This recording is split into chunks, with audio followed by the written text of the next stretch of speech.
Let's talk about the Taliban takeover of Afghanistan. In a matter of just weeks, 20 years of history have been reversed at a speed no one predicted. Wow. I mean, to see the Taliban, and these are actually fighting Taliban, they're not Taliban leadership, they're in the presidential palace, sitting in the president's desk. These are amazing scenes. So how did we wind up here? And what does it mean for Afghanistan and the people there? Let's start with what triggered the Taliban offensive. It's time to end the forever war. Back in April, President Biden announced he was pulling U.S. troops out of Afghanistan in line with the deal that Trump struck last year. Other NATO countries, like the UK, said they'd follow. In May, troops had already started pulling out. And by July, the Americans abandoned Bagram Air Base, their main hub for military operations. They packed up in the middle of the night without telling their Afghan counterparts, who were left behind to run the place. At that point, the Taliban accelerated their offensive. In some places, Afghan security forces put up a fight, but elsewhere, they just crumbled. And remember, these were the forces that the US trained and equipped to the tune of $80 billion. And they outnumbered Taliban fighters 4-1. This really was a snowballing psychologically and militarily, where initial successes by the Taliban combined with the sense that there wasn't really a good strategy that had been developed by the United States and NATO and Afghanistan before we pulled out. All that together meant that many Afghan soldiers and police and many politicians and warlords and militia leaders, you name it, decided it was better to submit and ask for amnesty or forgiveness rather than fight. On August 6th, the Taliban took their first provincial capital. After that, the other capitals fell like dominoes. Places like Kunduz, Ghazni, and Lashkar-Gah. Within a week, the Taliban had taken Afghanistan's second and third biggest cities, Kandahar and Herat. Then they kept moving towards the capital. Once they took the city of Jalalabad on August 15th, they basically surrounded Kabul. Taliban fighters surround the capital, Kabul, and negotiations are underway to secure a transfer of power. That evening, those Taliban fighters were inside the presidential palace. It capped off a crazy day when things were changing by the hour. People were panicking, people were trying to get into cars, they were trying to get their money out of the banks. They were trying to go to visa services offices. I saw people buying luggage. It just seemed like people were trying to figure out what to do. The US military scrambled to evacuate staff from the American embassy. By the afternoon, President Ashraf Ghani had left the country. And then there was a mad rush for flights out. The airport road was completely full of cars, lots of armored vehicles, lots of vehicles with government plates, people of means, people of power. But a lot of others were basically looking to flee. The situation got even more chaotic the next day. Commercial flights were suspended, and we saw desperate scenes like this. You saw people climbing on the tires of planes, even as they were taking off. And then at least one man appearing to fall to his death. For most Afghans, leaving isn't an option. They're stuck wondering what life will be like under the Taliban a second time around. Before the US invasion in 2001, the Taliban were in power for 5 years and imposed their brutal interpretation of Islamic law. Music was forbidden, girls were banned from going to school, men and women were stoned to death for adultery. Is this where Afghanistan is headed again? Well, a Taliban spokesman offered reassurances.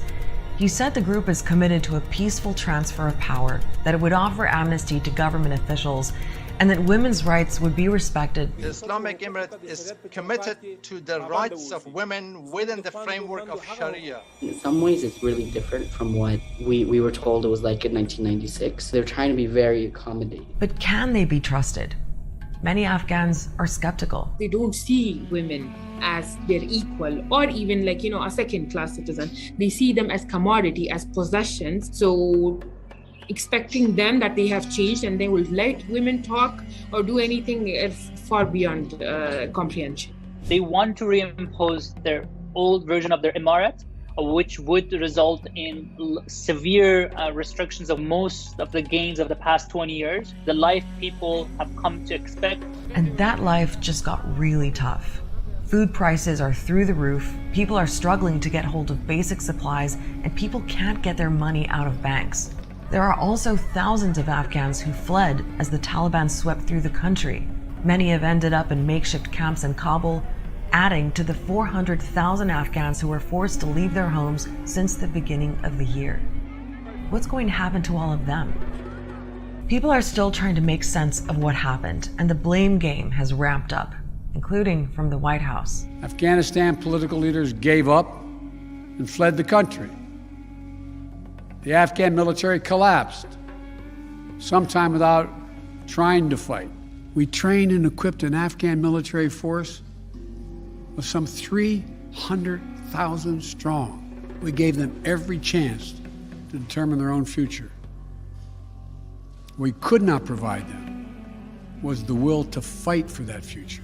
I would not call this a case of intelligence failure. I would call it a policy failure. It was President Biden who pretty much knew the risks he was running. Now, yes, we've been surprised at the pace, but he knew full well that this kind of outcome was within the realm of possibility, if not probability, when he made the decision. I didn't vote for Joe Biden to protect me. I voted for Ashraf Ghani. He should have been protecting me. He should be controlling the corrupt leaders within the country. What did he do?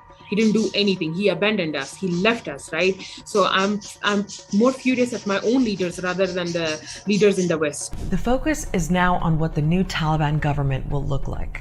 Who is the government? Who is the mayor of Kabul right now? Who is the governor of Kabul right now? Who is it going to be in charge?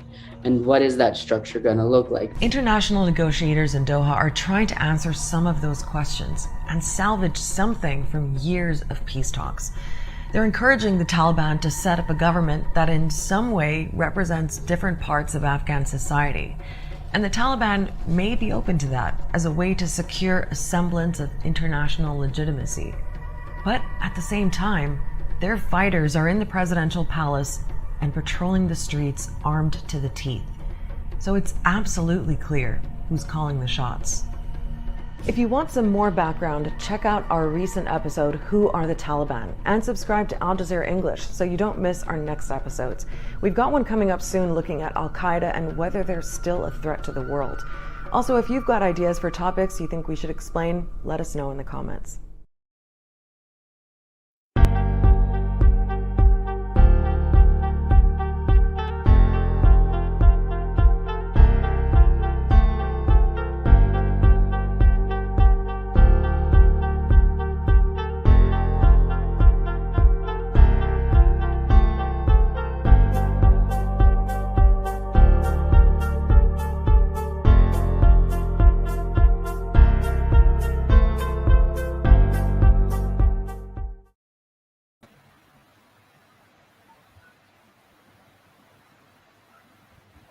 Assalamualaikum warahmatullah, and a very good morning to our two speakers joining here us today, this morning, and to all our listeners.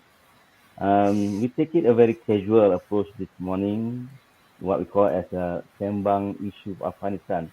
It's just a casual talk about the situation and the issues in Afghanistan. And I know most of us are very tired, maybe after a long night of itikaf. We are in the 10th last of Ramadan. But hopefully everybody can stay awake for another 1 hour and so. So we would like to have some discussions and sharing with our two brothers over here regarding what's happening in Afghanistan. And okay, first of all, I would like to introduce in brief, and then I would like the speakers to introduce themselves better. They know themselves better. And with us today, this morning, and we have Dr. Professor Madya, Dr. Muhammad Zain Kandar from Humanitarian Care Malaysia, MyCare. He's lecturing at the School of Architecture, Husin, Islamic University, Islamic Science University of Malaysia. Is it, Doctor? Yes. Right. Assalamualaikum warahmatullahi wabarakatuh. Okay then. Waalaikumsalam warahmatullahi wabarakatuh. Welcome. And we also have with us this morning our beloved guest, Brother Abdul Hai. Can I call you Brother Abdul Hai? And a PhD candidate now at the UIA, University Islamic University, International Islamic University. Are you? Yes. Welcome, Hafiz. Welcome, brother. Assalamualaikum. Okay, and just to break the so-called the ice or the momentum this morning, and we will be conducting in this particular session in two languages, in Bahasa as well as in English. Maybe kalau bila saya bercakap dengan Dr. Zain dalam bahasa, dan when I speak to Brother Abdul Hai in English. Or is it the other way around, you want? No. Okay. And anyway, to start with, maybe each of our I saw people buying speakers luggage. this morning. It just seemed like. What is that? If anybody switching on any other sound or music or video, please switch it off. Okay? Do not interfere. And Dr. Zain, can we start with you, Dr. Zain? Maybe Dr. Zain, and I give just a brief example. He's what we call a veteran or a seasoned figure in humanitarian work. And he was, I think, to start with, maybe in 2010, he was in a long land convoy driving from London to Gaza. I know, maybe 2,000, 3,000, 4,000 miles, and for 40 days. And since then have been in various mission of humanitarian mission, as well as the latest one. Doctor just came back from Afghanistan about a month ago. Are you? Assalamualaikum warahmatullahi wabarakatuh. Waalaikumsalam. What's your question again just now? Sorry. You just came back from Afghanistan about a month ago, Doctor. Yes, yes. Are you with us, or are you in the middle of something else?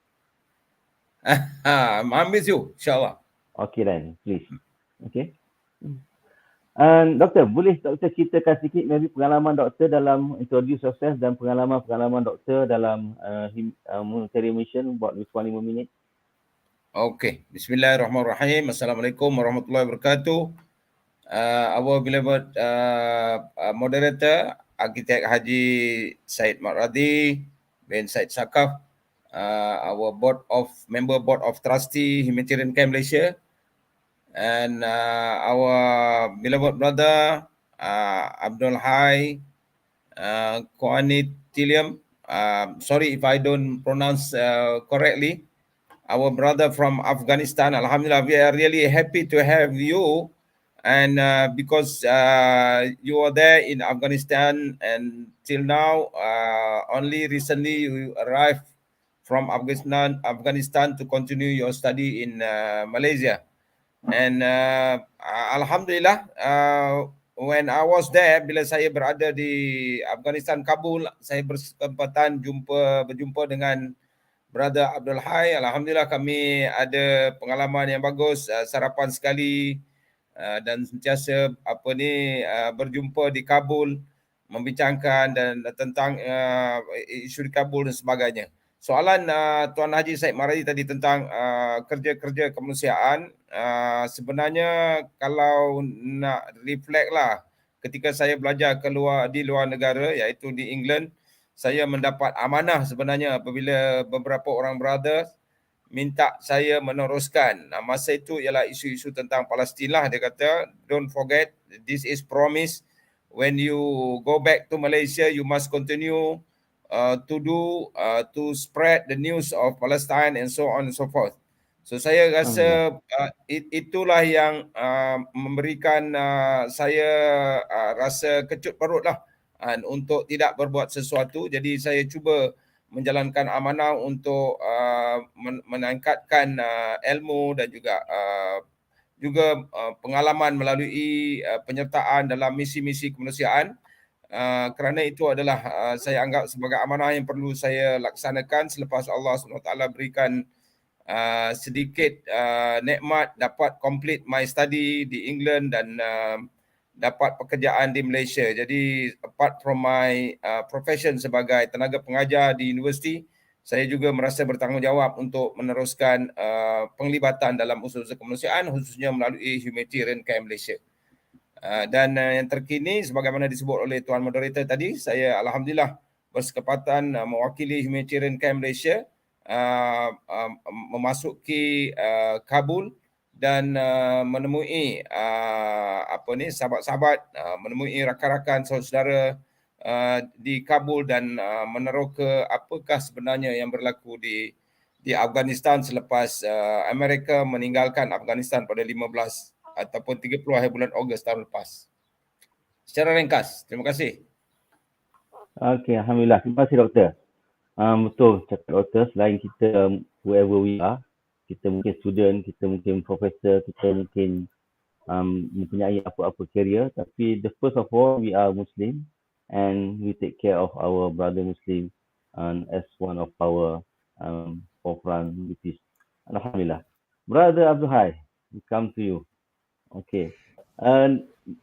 This is quite interesting. Maybe if you can introduce yourself a little bit to our audience this morning. And may I ask first of all, if you mind telling me when, Brother Abdul Hai? Yes, Bismillah ar-Rahman ar-Rahim. Thank you for having me. I'm very happy to be here. My name is Abdul Hai Qanit, full name, and I'm from Afghanistan, residing in the capital city of Afghanistan called Kabul. And I have been in Kabul for a long time. I've been studying in IAUM, my master's and now PhD in political science, precisely international relations. So I am at service here to talk about the issues going on in Afghanistan. And if there are questions, I'm there to talk. Brother, if you don't mind, I'm asking, how old are you? Around 28, 1993 is my birth year. And 93, that's mean you was born during the first Afghanistan and the Taliban government, am I right?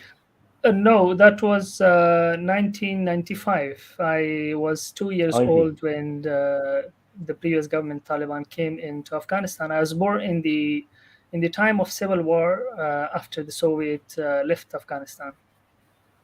Okay, that's the time of transition after the Soviet left, and there is the government of the so-called Mujahideen before it was taken over by the Taliban, and you was raised in Kabul, I believe. In that, maybe if you can describe a bit to us life in Afghanistan during that time and after the Soviet left, and with your family, how is it, and during the Mujahideen government, and as well as the first Taliban government, and how do you come about to Malaysia?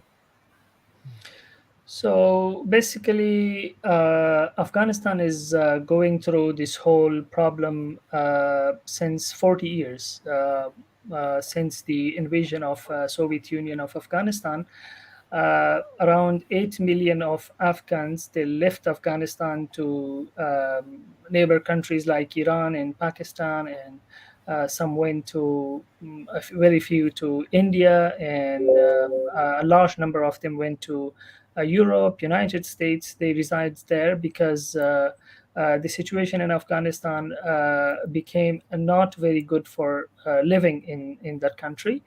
And from that time onward, I mean from 1979, people started to migrate from Afghanistan. So many of them went.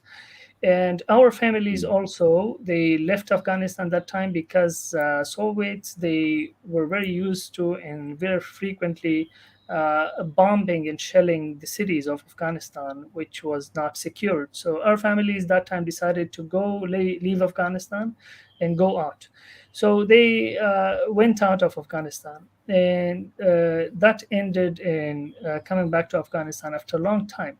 So that time, the life in Afghanistan was not a life in a country where you can live peacefully and having access to education and health and other services. So life was miserable, and those who didn't leave Afghanistan also was because of problems. They could not afford to go out. Otherwise, in the time of Soviet invasion, the country was in a kind of situation that no one was ready to live in that country, because with Soviet invasion there came the government of communists in Afghanistan, and they were enforcing the communist values on people. They were making the society wide of religion 100%, which was not possible in a country like Afghanistan, which is very struck to its values and its tradition and its religion. So that was the purpose, that no one wanted to live there, and it was not a country for families to live there. There are a lot of brutalities. So since then, the problem of Afghanistan has started 1979, and I think for first time that the whole country came under one rule after 40 years is the 15th of August 2021. Before this, for 40 years, Afghanistan has been like each side has been controlled by one faction. In the time of Soviet, Mujahideen would fight with the Soviet troops, and they would control some territories. Later, the civil war, and later the first government of Taliban. In that time, Panjshir and Badakhshan and those north cities were controlled by the National Resistance Forces. And later, when United States came in, then again the war started with Taliban, and Taliban controlled some areas, and some other areas with the head of government and United States troops. So at the end of the day, 15th August was the day that has been celebrated in Afghanistan in one sense, for one reason, that eventually Afghanistan came under one rule again after 40 years. So I think that was the situation that time. Okay. And well, if I said a very colorful history, it sounds like something joyful, but it does not really. It's just a matter of one war after another. For the last, I don't know, since the beginning of the Soviet invasion in 1980s. And anyway, okay, and I think we will dig further regarding your experience, personal experience. When was the last time you went back to Kabul, Afghanistan? I went just, I think, 1st of February.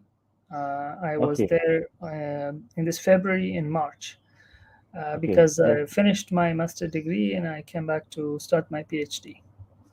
Oh, so you just started your PhD? Yes. Okay, that's good, because means I believe, and we hope you have the latest news from Afghanistan. You can share with us the latest development since when you was there from the beginning, from the different era, and maybe you can share a little bit how much change things has happened over there. Okay, and allow me kita beralih kepada Dr. Zain. And if Dr. Zain stay with us, are you stay with us, Dr. Zain? Tengok screen lain je tu, kan? Ada. Assalamualaikum. Yes. Waalaikumsalam. Okay. Dr. Zain, you pergi ke Afghanistan bulan lepas bersama dengan misi MyCare dan misi Ikram. Boleh cerita sikit tujuan misi tersebut dan apa yang telah dicapai sepanjang berada di sana? Bismillahirrahmanirrahim.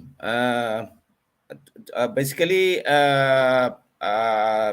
latar belakangnya ialah apabila NGO di Malaysia berusaha untuk mendapatkan maklumat lanjut berhubung dengan Afghanistan, dan Humanitarian Care Malaysia ditawarkan untuk bersama dengan Global Peace Mission, sebuah NGO di Malaysia yang establish Global Peace Mission ni in 2001 ketika first US memasuki ataupun invade Afghanistan. Jadi mereka mempunyai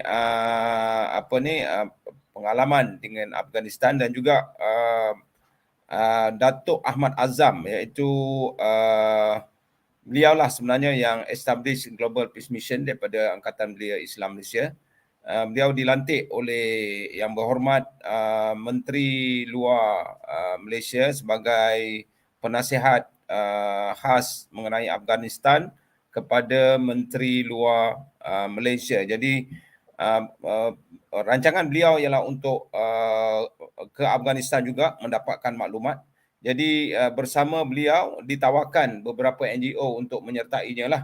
Jadi alhamdulillah di atas semangat untuk sama-sama mendapat maklumat, jadi Humanitarian Care Malaysia telah bersetuju untuk bersama dalam misi Global Peace Mission, dan alhamdulillah saya bertemu dengan Datuk Ahmad Azam di Bandar Kabul, dan kami bersama-sama berbincang dan merancang beberapa strategi.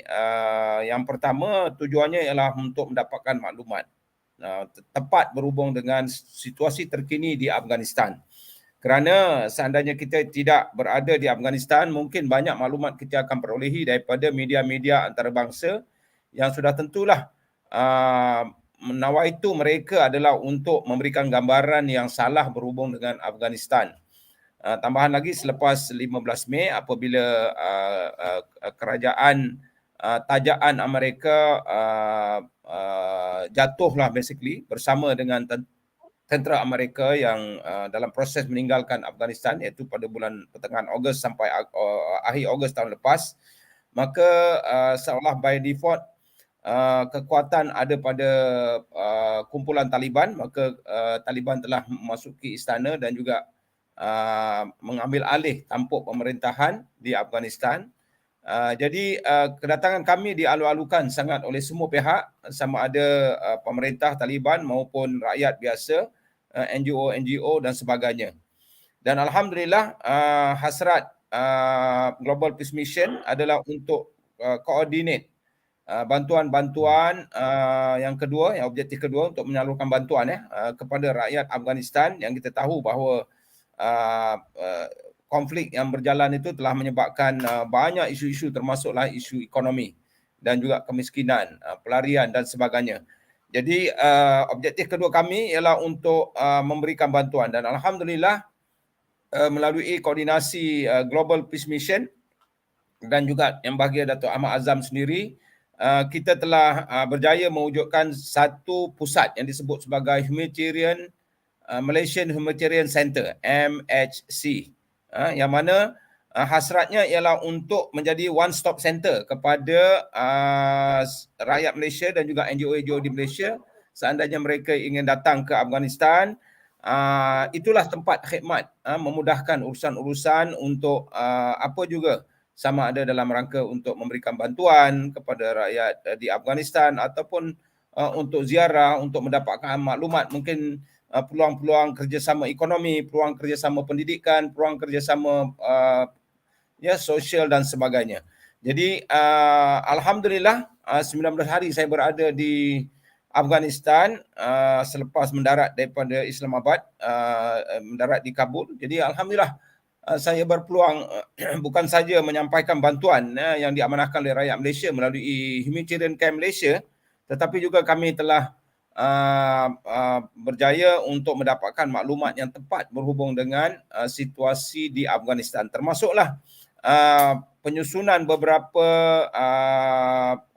perjumpaan khas dengan beberapa menteri oleh yang bahagia Datuk Ahmad Azam, yang juga membawa kami bersama bertemu dengan menteri-menteri dan juga beberapa agensi kerajaan, termasuklah kesempatan saya menziarahi beberapa universiti, hospital dan juga syarikat-syarikat untuk mengetahui lebih lanjut berhubung dengan keadaan pembangunan ekonomi, malah infrastruktur juga. Saya berkesempatan dibawa melawat oleh sebuah syarikat pembinaan yang terkenal di Afghanistan, melawat sekitar bandaraya Kabul dan juga melawat beberapa projek perumahan dan juga keadaan ekonomi semasa sekitar Kabul. Kesempatan juga saya perolehi alhamdulillah kerana kami dibawa juga menziarahi beberapa bandar lain, termasuklah Jalalabad dan juga Bandar Khairat dan juga Bandar Farah. Jadi itulah sedikit sebanyak pengalaman misi kali ini ke Afghanistan. Terima kasih Doktor. Saya dah pick up satu benda apa Doktor sebut. Berkenaan dengan salah satunya yang utama Doktor sebut adalah mendapatkan maklumat yang lebih jelas berkenaan dengan Afghanistan daripada kita duk baca dalam akhbar. Sekarang ni tak baca akhbar lah kan. Sekarang ni tengok news pun dekat internet je. Kita dengar daripada CNN atau BBC or even Al Jazeera about Afghanistan, about the Taliban. And pandangan doktor sendiri antara sebelum doktor pergi dengan selepas berada di sana. Saya percaya sepanjang berada di sana, doktor sendiri berurusan dengan selain daripada NGO di sana, juga berurusan dengan pihak kerajaan. And bagaimana mungkin doktor boleh beri sedikit pandangan persepsi doktor terhadap Taliban sebelum pergi dan bagaimana pengalaman doktor berurusan dengan mereka? Ya, berhubung dengan Taliban, saya sebenarnya memang very keen tentang masalah ummah. Memang 15 Ogos 2021 tu apabila kita mendapat berita bahawa tentera Amerika akan meninggalkan Afghanistan, saya sendiri sangat teruja dan saya terus mendapatkan basically search for information, and mainly ialah daripada YouTube lah. Jadi apa yang saya perolehi dari pelbagai sumber maklumat lah tentang Afghanistan dari segi latar belakang sejarah maupun yang terkini, iaitu berhubung dengan Taliban sendiri, bagaimana yang Tuan Moderator tanyakan, pandangan berhubung dengan Taliban. Jadi apa yang berada di media yang saya perolehi semenjak 15 Ogos 2021 sehinggalah saya pergi pada Februari 10 hari bulan, memang suatu yang sangat jauh berbeza. Apa yang dipaparkan di media-media khususnya oleh media barat maupun di media timur, saya dapati bahawa satu persembahan yang sangat berbeza. Saya mungkin boleh sebut bahawa 80% daripada maklumat yang saya perolehi sebelum saya ke Afghanistan adalah maklumat yang diselewengkan, yang mana even kadang-kadang dia menggunakan term, contohnya bila disebut bahawa Taliban ini teroris contohnya lah. Bagi saya itu suatu conclusion yang sangat meleset sekali, kerana saya sendiri dilayan dengan baik dan bukan saja begitu, apabila saya bertanya dengan rakyat biasa maupun profesional di kalangan pensyarah yang saya temui di sana, mereka sangat bergembira dengan Taliban dan mereka sangat memuji. Disebut bahawa lebih 90% rakyat Afghanistan sekarang ni menyokong pemerintahan Taliban, dan sesuatu yang sangat mereka sanjung ialah sebelum US meninggalkan Afghanistan, di unit kecemasan hospital sentiasa terdapat darah-darah disebabkan oleh pembunuhan, bom dan juga tembakan dan sebagainya, sehingga kecederaan dan kematian ini antara 100 hingga 300 orang. Itu yang dimaklumkan kepada saya apabila saya melawat ke unit-unit kecemasan di hospital. Tetapi hari ini boleh dikatakan kosong. Tidak ada kematian disebabkan oleh pertempuran.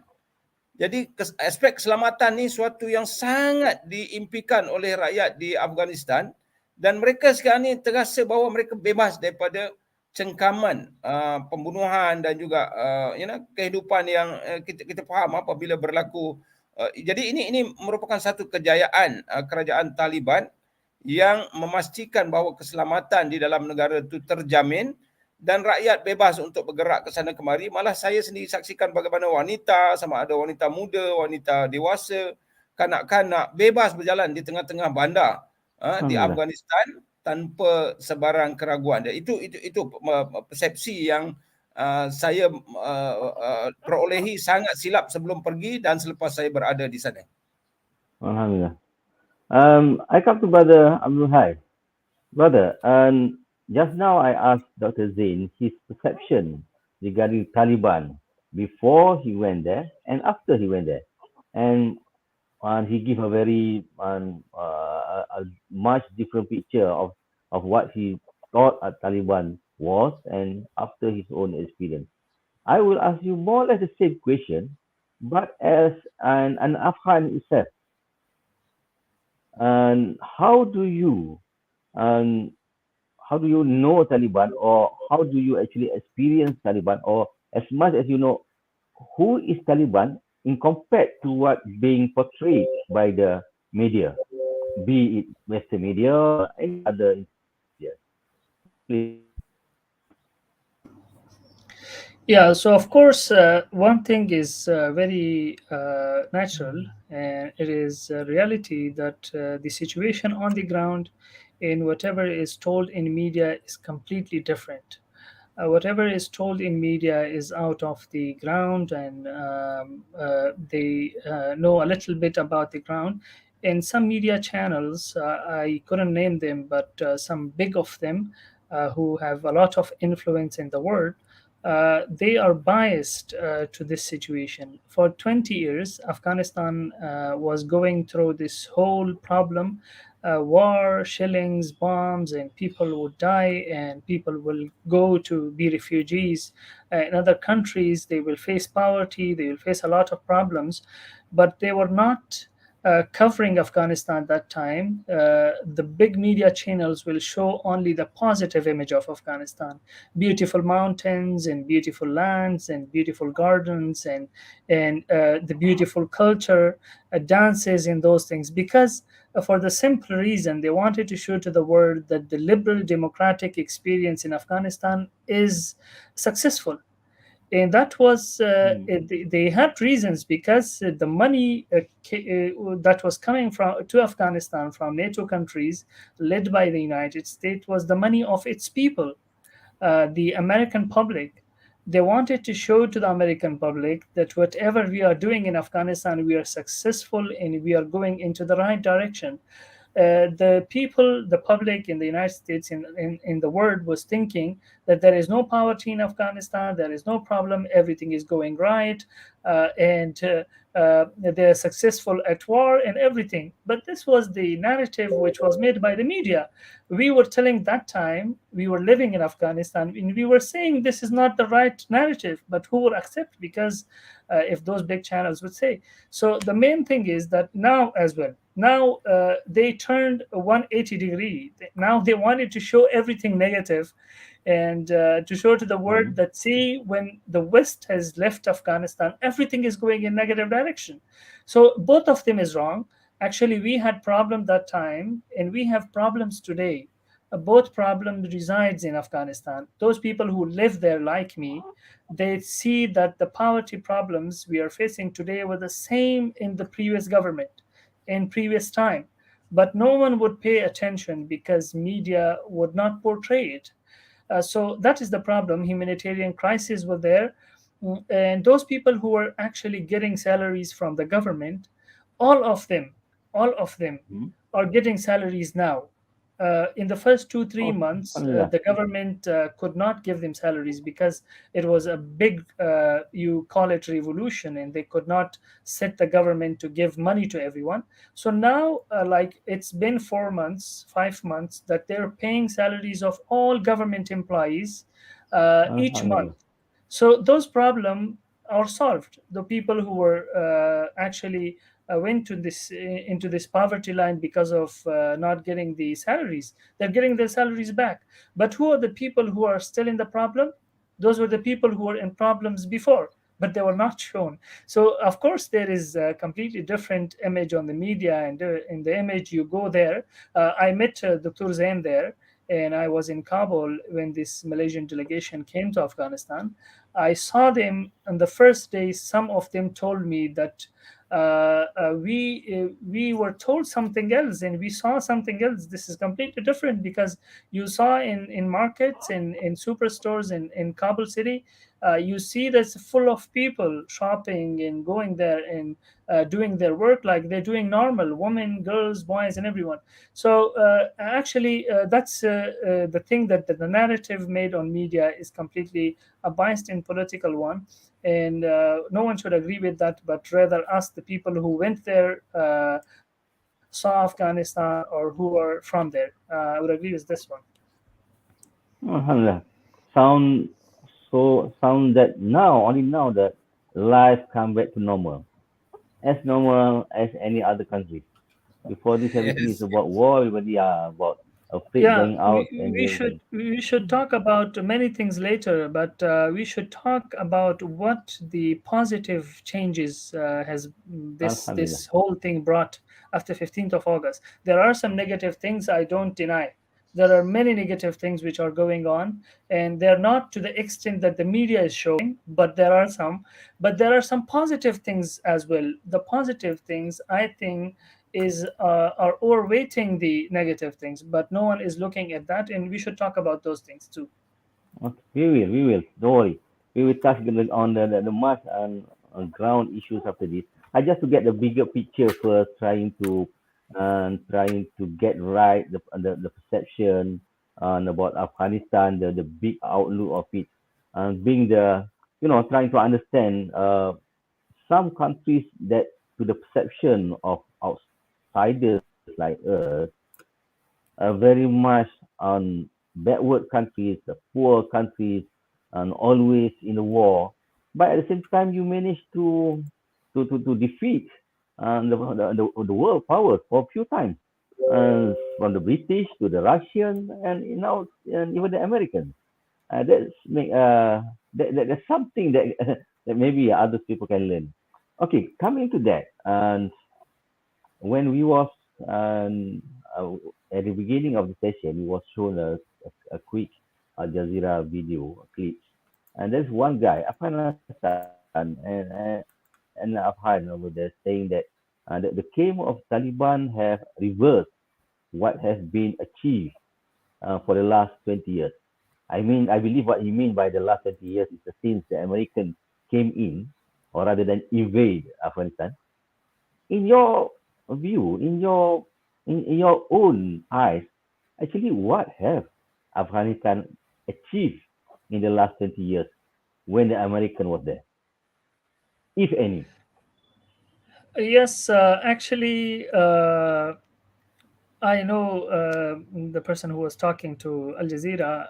The thing is that the Western media was showing that Afghanistan for this 20 years has gained a lot of achievements. In those achievements, they were calling these the achievements in education, in achievements in infrastructure, and achievements in women rights and human rights and those things. But actually, I would say that there are some positive achievements, like some universities are being built in that time, and those achievements are not given up. Those universities are still progressing. Students are going, girls, boys, everyone is going. And the new government is paying their salaries. The professors are in the place, and everything is going as it was. When you call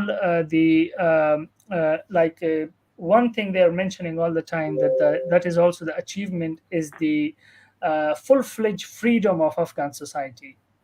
Afghan society historically has not been a friendly country to a kind of societal order which is full-fledged free, like a liberal democracy. Liberal democracy for those people is a value, and with the coming of new government, that is given up. But we as Afghan think that we will accept any kind of government which is giving us security, giving us economy, giving us education, giving us health.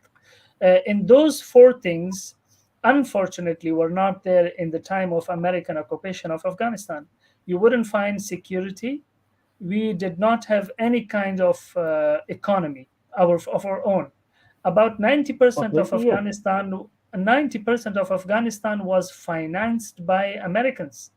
So when they left, now there is no one financing Afghanistan. So everyone is saying there is economic turmoil because of reason why for 20 years US will come to Afghanistan, establish a government, but they will not establish basis for our economy because they didn't want this economy to go. They wanted us to run on the assistance, because when the United States leave, there will be nothing left. There will be just problems, just like the one we are facing now. But fortunately, there are some of them being handled, and there are some of them which will be handled in long term to establish our own economy. We have our own GDP, and we should have our own reserves and everything. So, and we had, they say there is achievement in education. There is some achievement in education, of course, but it is not the much that they're talking about, and it is not given up. All of the education the achievement in education, universities, and everything is on our place. But when coming to health and other sectors and other services, comparing to these 20 years of trillions of dollars, nothing has been done.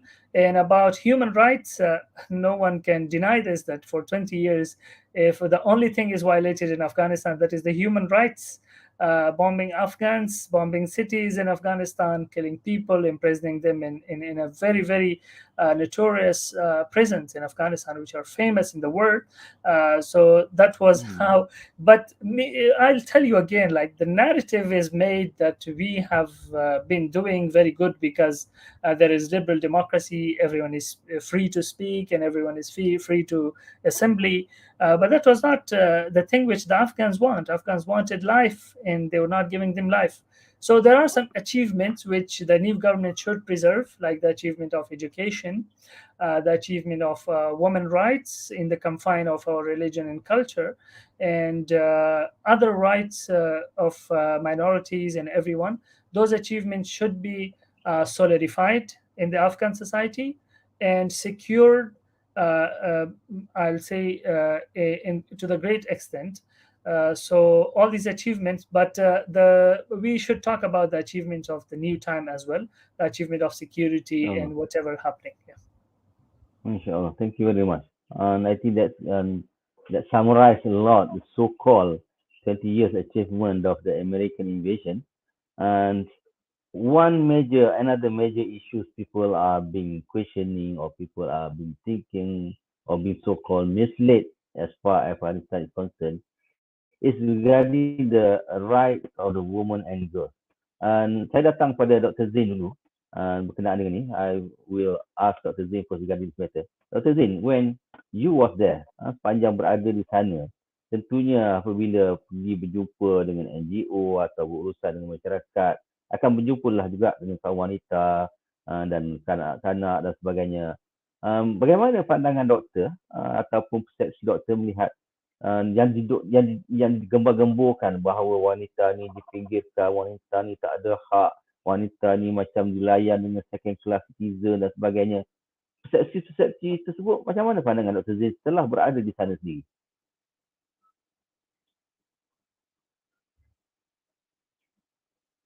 Tak ada sound, Dr. Zain.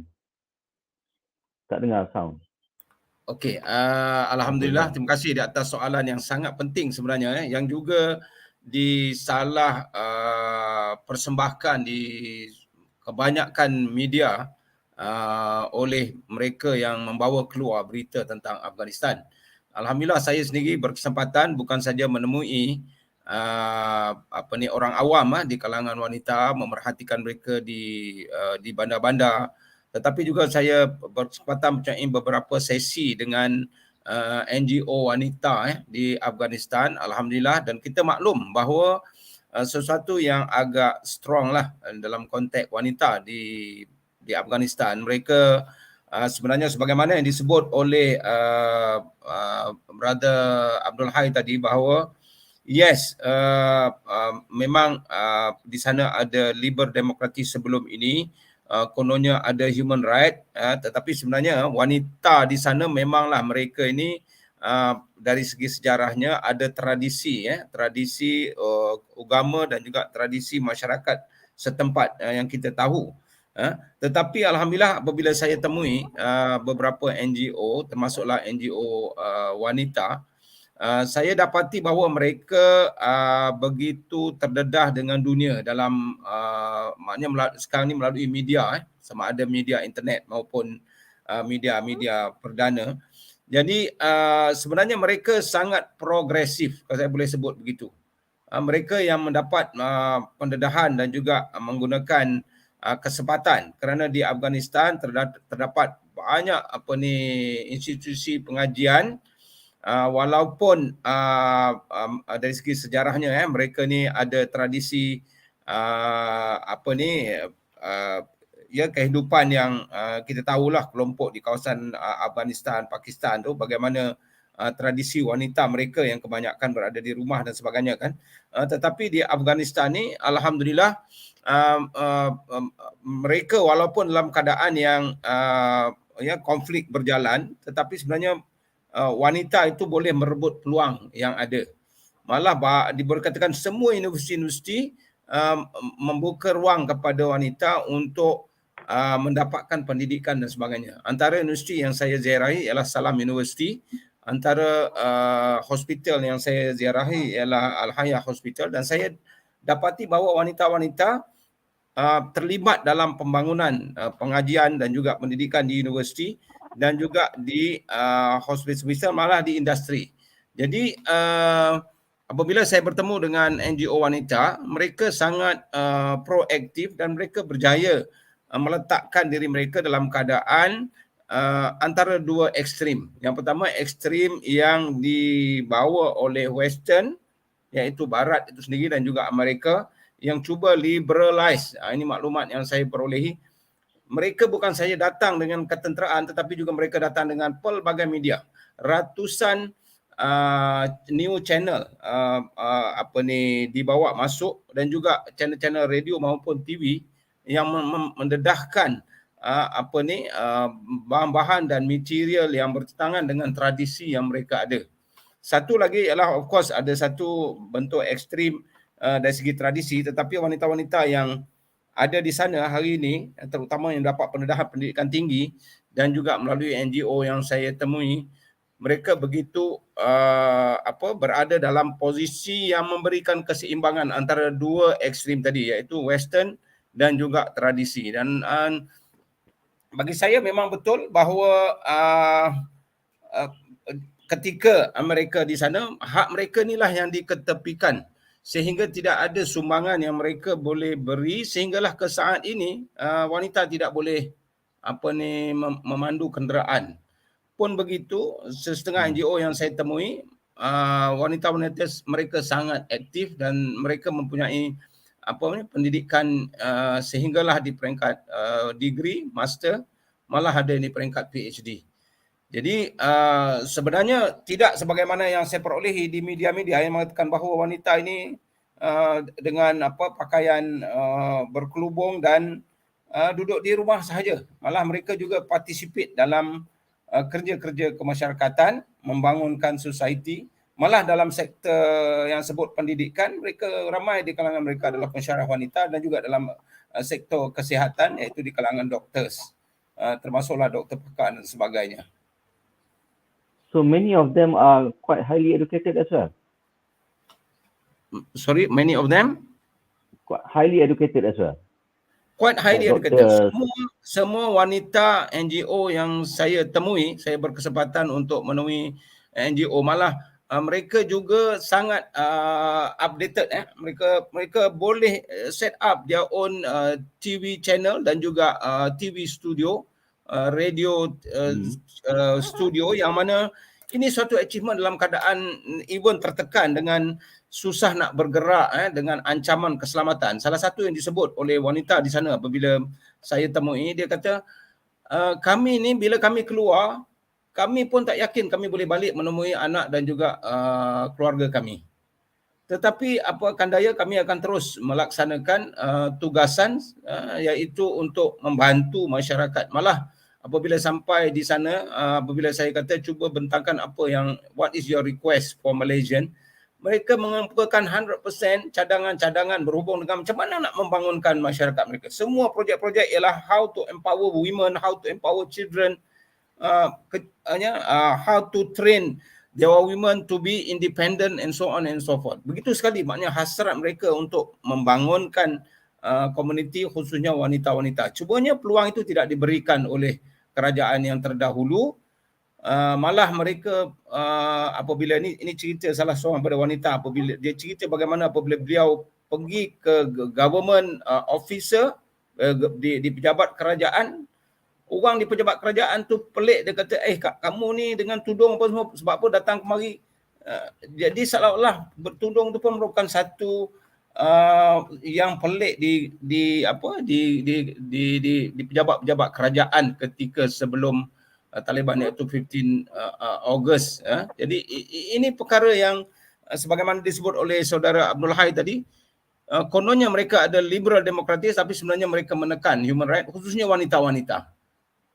Itu yang saya boleh sebutkan. Okey, terima kasih Doktor. And I believe Brother Abdul obviously would like to share something regarding the how we just um, talk about how the women are treated in Afghanistan, because that's another major misperception, and or rather than the what make other people frightened about Afghanistan being propagated by the Western and so on. And maybe you can enlighten us a little bit. One thing is, I believe, to be fair to the when we talk about the women's right in Afghanistan, we have to understand their culture as well. It's not fair to expect women in Afghanistan will be like the ladies in Malaysia, especially overnight and so on. They have their own culture, they have their own way of life for hundreds of years. Maybe, brother, you can share a little bit. Maybe we don't understand the background or the culture over there, so we can see your people or the ladies, our sisters over there in context, in the context of your own culture, rather than trying to judge them based on our scenario or what we normally and have with our sisters over here. And how do you see the Taliban, the so-called the first government of the Taliban, and which was said to be very fierce or very oppressing to the woman, to the ladies, and compared to the current government of Taliban? Maybe you can share something, brother. Hold on. Yes, this is very important issue, and there is a lot of discussion around this issue. In the previous 20 years of democratic experience of Afghanistan, one thing happened that the society has became very liberalized, and this is what the Western elites who came to run the government of Afghanistan, they were happy with this, and the world and the Western media was also happy with this, so they were propagating very positive news about Afghanistan. But in the same time, the question to be asked is this: was that successful experience, or was that experience acceptable for the Afghan society? I will tell you no, with a reason. The reason is that the only thing the government has been criticized by the Afghan society along these 20 years is that the government has no religious legitimacy. And why they were telling this? Because of two reasons. One reason, that they were backed by the United States. Second reason, that they were too liberal, that the people in Afghanistan, the classic society in Afghanistan, they could not tell that government an Islamic government, So when they saw these girls in the leadership of government, the way they dressed was not like the way Afghans dress. The way they were talking was not like the way Afghans. You mentioned the culture. It is very important. A government is there to be responsive to its people. We accept this. You can have like any kind of liberal democracy in the United States because your culture can be in line with it. But if you bring that idea here in Afghanistan, which has been very, very classic and very, very traditional society, along for its thousands of years, not just now. I will tell you thousands because even before Islam, those studies that has been made and the history has been written is that the place of Khorasan, this place was very much classic, and its tradition was the same, like the Islam came and the religions mixed with the tradition, and it became like the tougher. So the problem is that the Soviet invasion in Afghanistan, before that the British invasion of Afghanistan, and the United States of invasion of Afghanistan, they could not study Afghanistan. They could not know what's the culture there, how the domestic affairs are, and they implemented those ideologies imported by the United from the Western countries.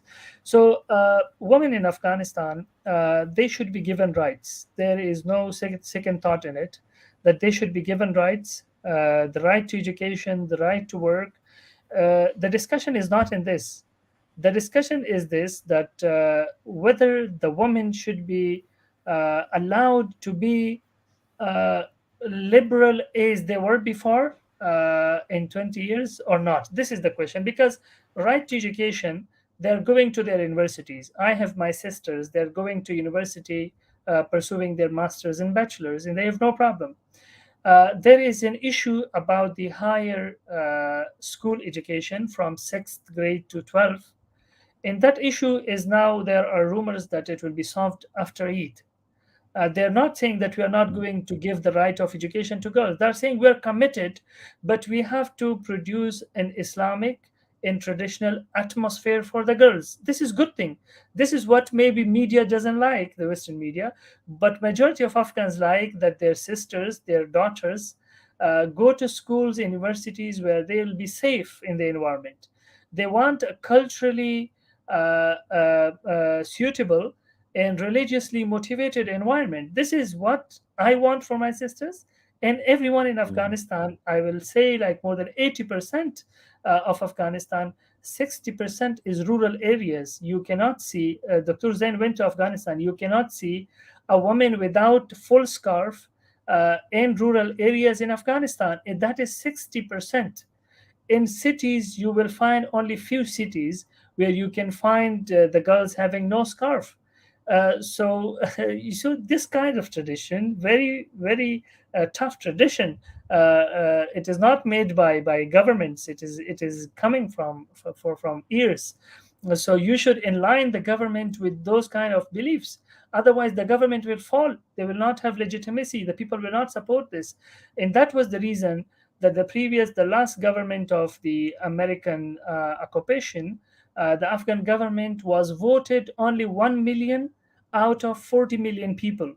Only 1 million people voted the government out of 40 million. You see the legitimacy? Why people were not going to go and vote for the government? Because the government could not reflect the people, their beliefs, their tradition in the government. And that's why they failed. The whole government was scrambled in just 10 days. Never happened in the history of warfare, So why this happens? Because there was no popular support with the government. The support was only coming from the outside, and they were successful because they had money and they had American presence in Afghanistan. When American presence left and American money cut, the government went in 10 days. So now, if the government want to be successful, this new government, they have a few issues to keep in mind.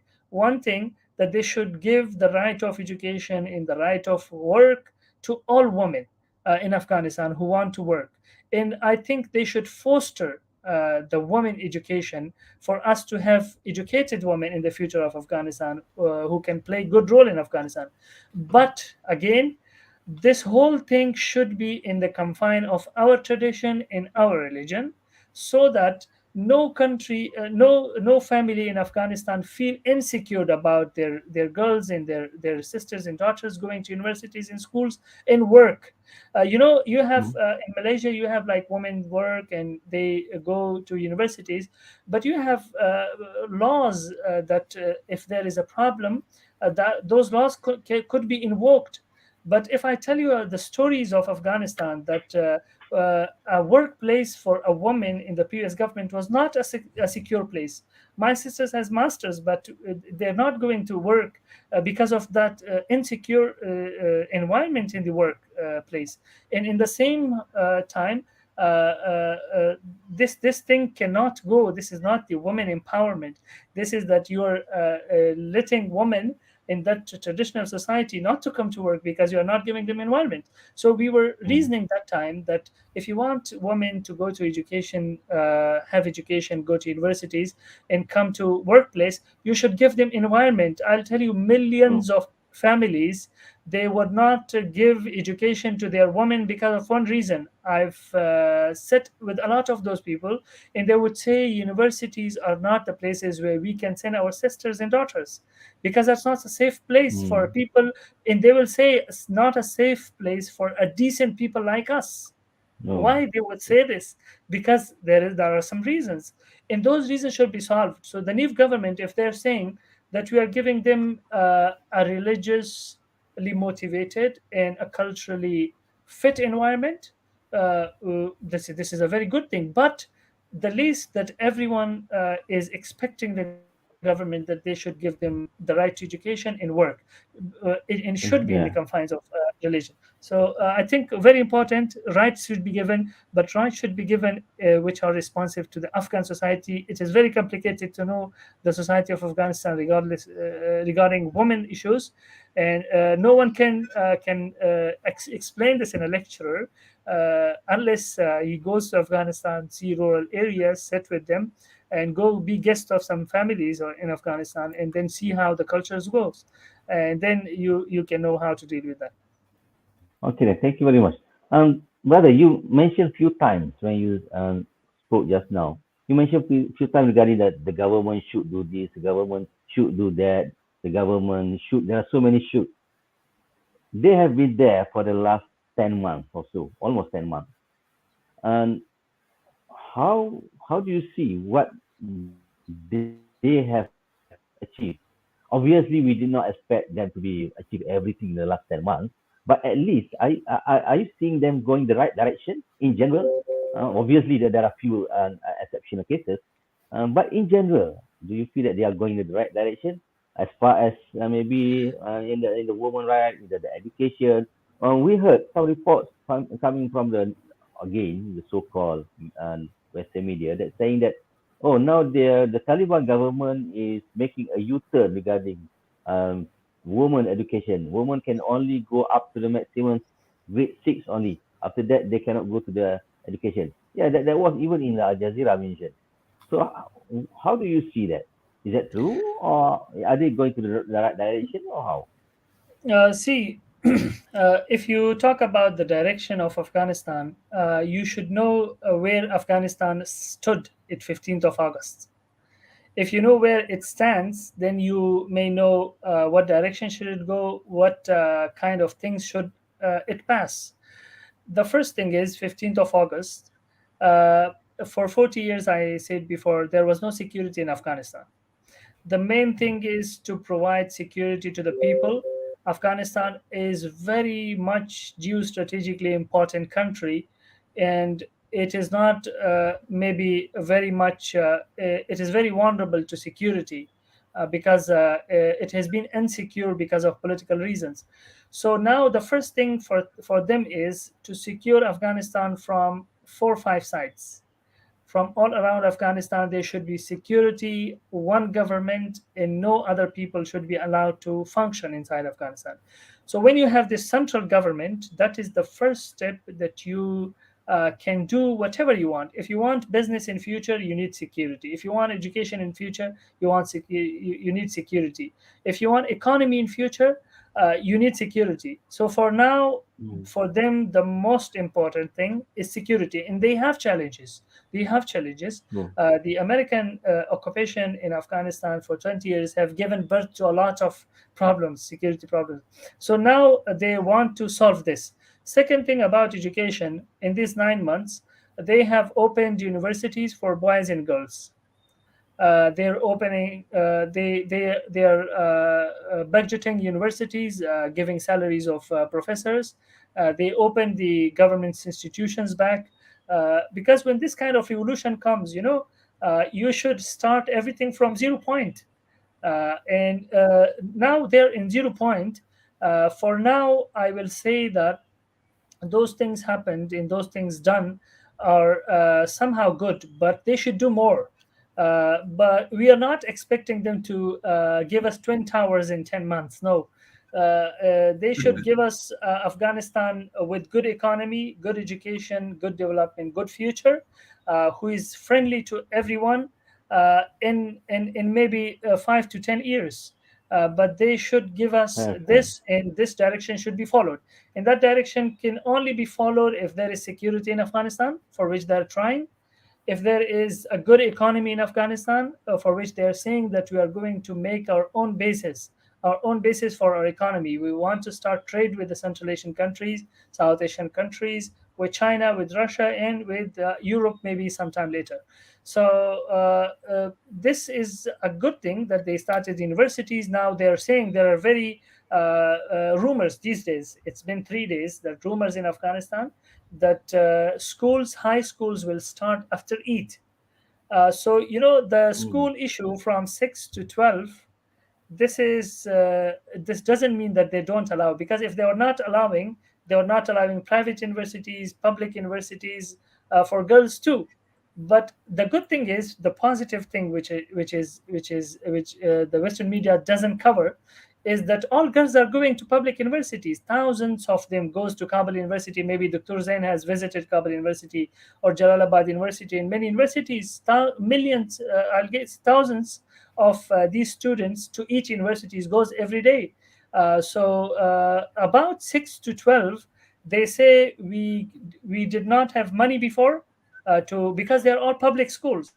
We did not have money before, and now they're saying that we are working on a policy where it ensures that the schools and the school place is very secure, based on our tradition and our religion, and then we will open. And there is discussion now coming out these days that the schools may open after Eid. So we hope for best. They will open schools and give us security, which is very, very important. Afghans are very, very much, in pain with this insecure. My father was only 10-year-old when this turmoil starts in Afghanistan. He grew up in Afghanistan in conflict. And I am born in conflict, and I am now 29-year-old, and I'm in conflict. I was in conflict since this long occupation. So whatever Afghans want, the only thing if they want is security, give us economy, give us health, and give us education. And I think if the government could provide this in coming, maybe we should give them some time. In coming time, it will be very best option. Okay, mashallah. Yeah, you mentioned about security. Dr. Zain, question a little bit. Sabar kejap, Dr. Zain. I got one following up question for our brother Abdul Hai. Yeah, security is an important thing. One thing we have actually, at least we have you kick out the Americans. Last few days, we heard few news regarding some bombing happening in Afghanistan. To be fair, also maybe when everything is quiet, everything in peace, and the media doesn't say anything, but when only one or two cases of bombing happen, the media report it, and as if the whole thing has become so bad. However, things happen.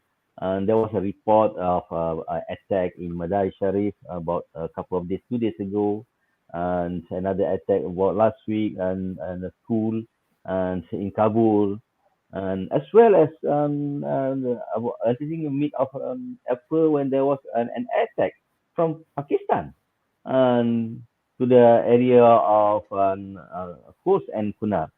And so there are some security issues still happening. And actually, another worrying part is this security challenge come from our Afghanistan own brothers and Muslims. So, how do you see this particular security threat coming in? And obviously, is there any risk of a civil war again between parties and within fractions? No, I don't think there is a possibility of war anymore in Afghanistan, inshallah, because wars only happens when there is a security vacuum. Now, the good thing is that the government is controlling the whole territory of Afghanistan, and that is one positive thing when we talk about security. Problems, yes, they're there. War is not affecting the society immediately. It has immediate effects, and it has long-term effects. The long-term effects of war has still been there, and it will take some time for the government to control all these issues. When it comes to security, you see it is not just dire security problem. The real problem is the economic problem, and this also comes from the past 20 years, because the whole problems in Afghanistan now are inherited from the previous time. So those problems inherited, they should be solved. One thing you can say is good that there is a will with the new government for security, and this will is very important. There has been no will of security in Afghanistan for past 40 years. So this is the first time. Today we heard the news that there was one child who was in jail, and by some people who have took him out from his house 2 years ago. And today the security forces has found him and gave him to his family. A small child of only maybe 7-8 years old. So a lot of these things happened in Afghanistan. In this 9 months, a lot of these people were found. Their places were I'll say they found the places, and they gave the people to their families. So because all these problems, so each problem will solve with the passage of time. In the east, we had problem of those people who are doing these attacks. They have cleared the east. Now they're doing it in north, and now they're thinking to clear the north. And this will happen. This is the long effects of war, which will be there for some time, and some people will exploit this situation, make problems. But I hope that one thing we are in Afghanistan, they are very much. You can say that Afghans are believes in the new government is the security. Because if you say yes, they don't have a lot of educated people, they don't have economists, they don't have bankers, they don't have engineers and doctors. But one thing they have is they have powerful military, which is able to control the territory of Afghanistan, and they are very much they know the territory of Afghanistan very well. So we hope, we Afghan people, that they will provide the security, and after security, other things will come. Education will come by itself. Economy will come by itself. Where there is will, there is something that will happen. So inshallah, in future, this problem, I think, will take some time, but will be solved. Okay, Jazakumullah khair. I think we pray our inshallah for the safe for our brothers and sisters in Afghanistan. And we do have some question in the from the audience, but I would let's us collect few questions first, then we come to our speakers. I'm coming back to Dr. Zain. Dr. Zain, obviously misi Dr. Zain baru ini adalah berkenaan dengan bantuan kemanusiaan.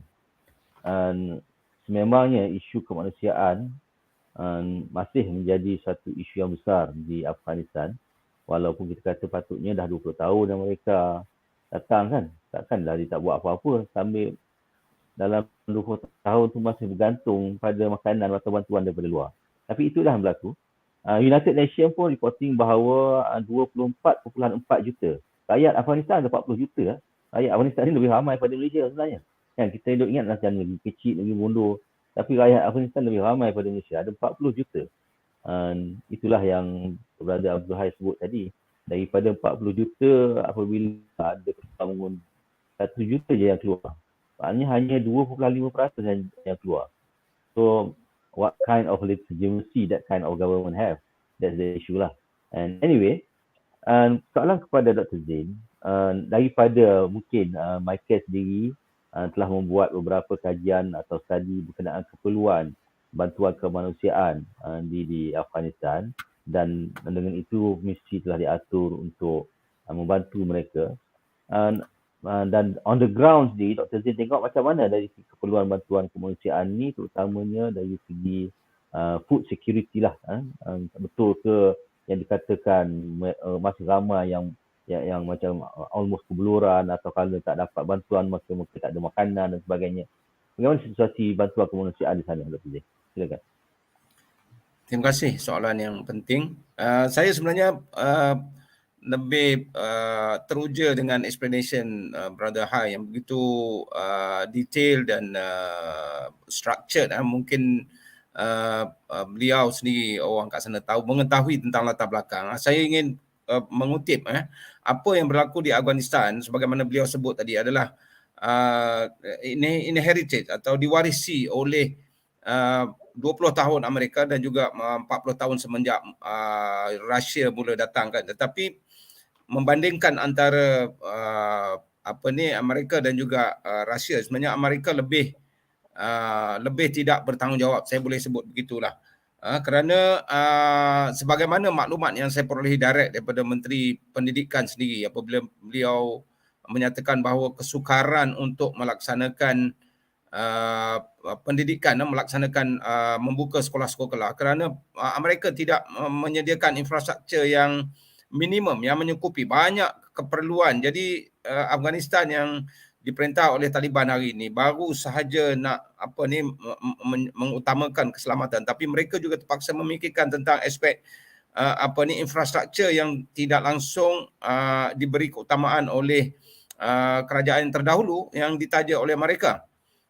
Dan ketika saya dibawa oleh rakan konsultan melawat di beberapa lokasi dan menunjukkan saya di kawasan sekitar kawasan Kabul, beliau menyatakan bahawa menunjukkan kepada saya bahawa at least dia cakap ketika Rusia berada di Afghanistan, Rusia membangunkan perumahan-perumahan untuk rakyat. Ditunjukkan kepada saya sistem prefabrication ni yang dibawa daripada sistem di Rusia dibangunkan untuk rumah-rumah rakyat yang sudah tentulah sudah uzur sekarang ni, tetapi bagi mereka tidak langsung untuk menyediakan keperluan perumahan untuk rakyat. Ini apa yang saya perolehi direct daripada rakan konsultan yang membawa saya melawat di sekitar Kabul. Jadi menyentuh tentang ekonomi dan juga kemiskinan dan sebagainya. Memang saya pun melihat bahawa dia adalah satu yang diwarisi ketika Amerika 20 tahun di sana. Sebagaimana disebut oleh Brother Abdul Hai tadi bahawa Amerika hanya menjaga kepentingan mereka dan kepentingan mereka-mereka yang mentadbir. Mereka memberikan gaji yang tinggi kepada orang-orang tempatan yang mentadbir agensi kerajaan dan juga apa juga yang menjaga kepentingan Amerika. Mereka maknanya mengutamakan operational cost berbanding dengan developmental cost.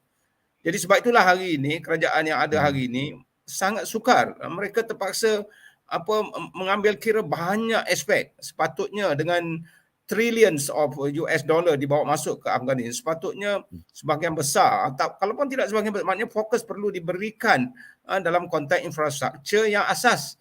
Hari ini saya ketika di Kabul dapat melihat sendiri bahawa mobile septic tank itu merata. Maknanya tidak ada satu sistem sanitation system yang proper sebagai satu bandaraya Kabul itu sendiri. Bila saya bercakap dengan pensyarah di Salam University, pensyarah Fakulti Kejuruteraan, mereka mengatakan bila saya tanya perkara basic tentang building bylaw, tentang peraturan development di Kabul, building height dan sebagainya, semuanya kalang kabut.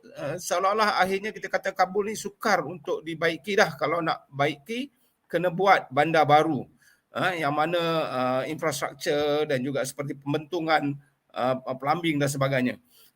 Bermakna bahawa apa yang masalah hari ini, termasuklah masalah ekonomi dan juga makanan.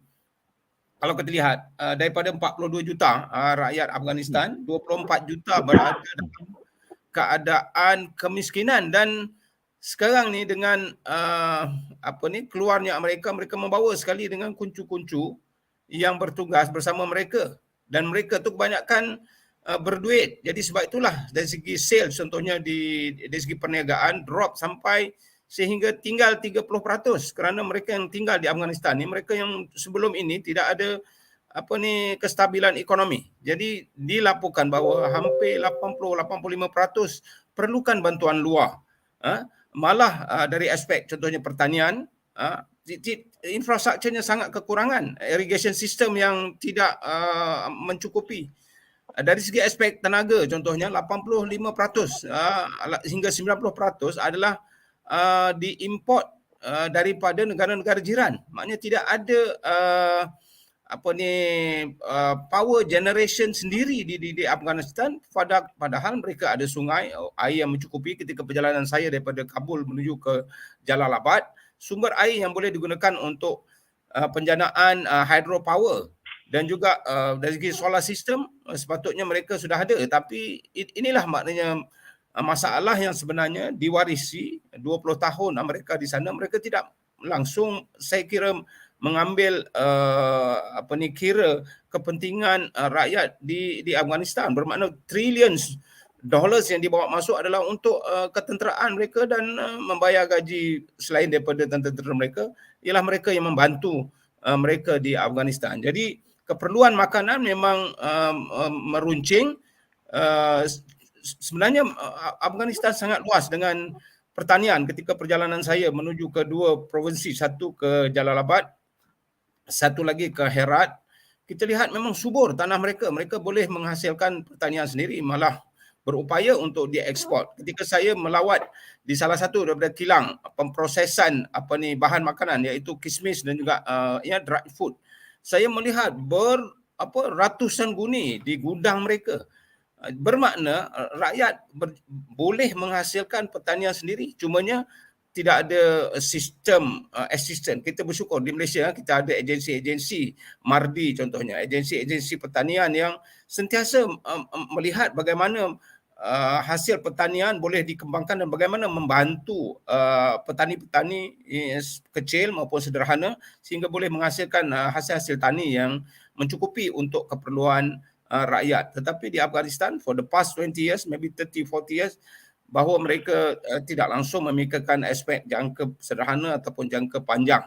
Jadi saya kira memang, jadi sebab itulah contohnya bila saya pergi ke kamp pelarian IDP di pinggir Kabul, saya sedih melihat bahawa keadaan yang tidak sepatutnya diduduki oleh manusia. Malahan saudara se-Islam kita tidak ada air yang mencukupi, masjid yang tidak ada, masjid yang tak bolehlah disebut sebagai masjid, seperti bangsal lah saya kira, tidak cukup air dan sebagainya. Jadi memang kita boleh melihat bahawa kesan-kesan daripada penjajahan Amerika ni sebenarnya memberi kesan yang sangat dahsyat kepada rakyat biasa, sehingga infrastruktur yang asas pun tidak ada. Kita tidak bercakap lagi tentang lebih daripada 2 juta rakyat yang berada di luar negara seperti di Pakistan, 1.6 million lebih kurang ataupun lebih dalam keadaan di kamp-kamp pelarian di sana. Jadi pelarian adalah satu isu yang sangat besar dan dia berlaku disebabkan oleh invasion of Russia dan juga oleh Amerika sendiri. Jadi bagi saya bersetuju dengan apa yang disebut oleh saudara Abdul Hai tadi, bahawa jangan dilihat bahawa Afghanistan ni sebagai Afghanistan sekarang ini. Bila kita melihat apa juga masalah, sebenarnya masalah itu ialah inherited ataupun diwarisi oleh mereka yang sewenang-wenangnya yang menyatakan bahawa ingin memerangi keganasan, tetapi sebagaimana disebut oleh saudara Abdul Hai tadi, bahawa sebenarnya kehadiran Amerika mewujudkan juga persekitaran yang menyebabkan lebih banyak keganasan itu berlaku kerana tekanan yang mereka lakukan dan sebagainya. Jadi saya melihat bahawa ketika di sana tu saya melihat cengkaman dan juga kezaliman kuasa besar itu saya lihat di sebalik tembok-tembok yang tingginya lebih kurang 30 kaki dan sebagainya yang menyukarkan rakyat untuk bergerak. Jadi itulah gambaran yang saya lihat. Saya tidak menyalahkan rakyat di Afghanistan, tetapi saya lebih menuding jari kepada mereka yang kononnya sebagai hero yang ingin membenteras keganasan, tapi mereka lah sebenarnya yang menyebabkan hal-hal seperti itu berlaku sehingga meninggalkan anak yatim, balu dan juga mereka yang cacat kekal disebabkan oleh letupan bom dan sebagainya. Wallahualam. Jazakallah. Brother Abdul Hai, Dr. Zain has described to us, even after 20 years of the American in there, after trillions, I believe, have been poured into the country by the American or by the so-called international donors, everything. But as if when they left, the Afghans are left to start all over again from zero. And how do you see what has happened as far as the humanitarian and assistance is concerned, as far as the infrastructure? Dr. Zain have mentioned also some infrastructure, almost there is no infrastructure development, even though there are so many and money is being poured in. and they have been there for so many years. And how do you see the planning ahead for the Afghan to rise again? What do you? Yeah, so yeah, this is actually another reason. The points you have mentioned is that someone will get the real picture of what kind of achievements we had for 20 years.